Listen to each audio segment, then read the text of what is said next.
bumi kita. Dilihat dari luar angkasa, bumi dilapisi mantel biru.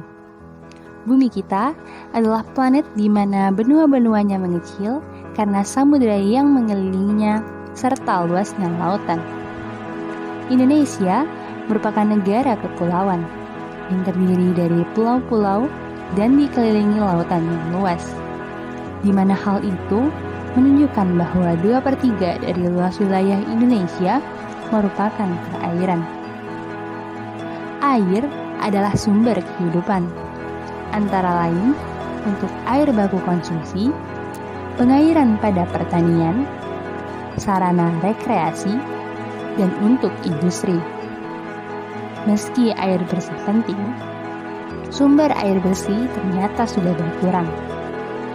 Dari seluruh jumlah air yang ada di bumi, 97,5% adalah air asin, sehingga air tawar yang ada di bumi hanya 2,5%, di mana 2/3-nya berupa es. Demikian, hanya kira-kira 0,5% yang dapat dimanfaatkan. Akan tetapi di balik itu,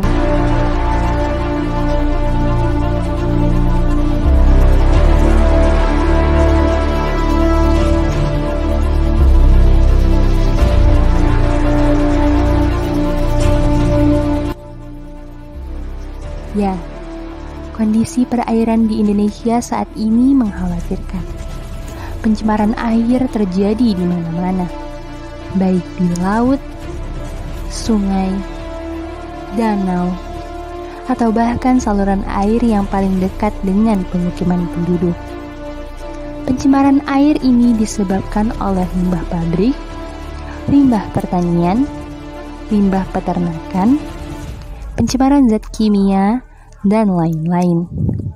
Namun, yang paling umum terjadi disebabkan oleh sampah masyarakat. Tak ayal, slogan-slogan dilarang membuang sampah ke sungai menghiasi pinggiran sungai. Namun tetap saja, masyarakat yang tak bertanggung jawab membuang sampah anorganik yang sulit diolah secara percuma dan membuat sungai tak lagi indah dan jernih.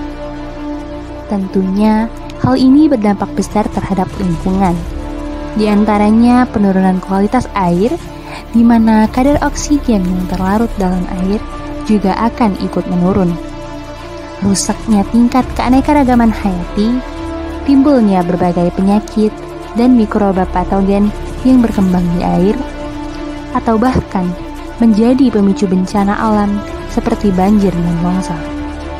Contoh kasus pencemaran air yang paling terkenal di Indonesia adalah pencemaran Sungai Citarum, yang pada tahun 2018 dinobatkan sebagai sungai tercemar di dunia.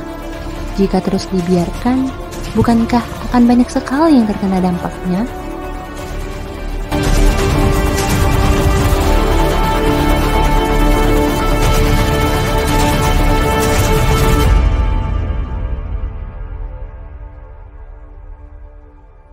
Lantas, bagaimana seharusnya kita mengelola air?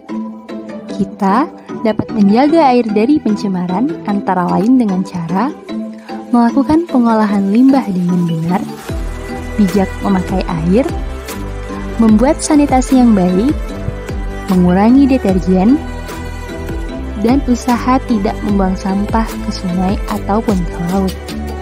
Karena sampah dari sungai juga akan kembali ke laut, di mana sampah ini akan menjadi makanan ikan ataupun biota laut dan masuk ke rantai makanan hingga pada akhirnya sampai ke manusia.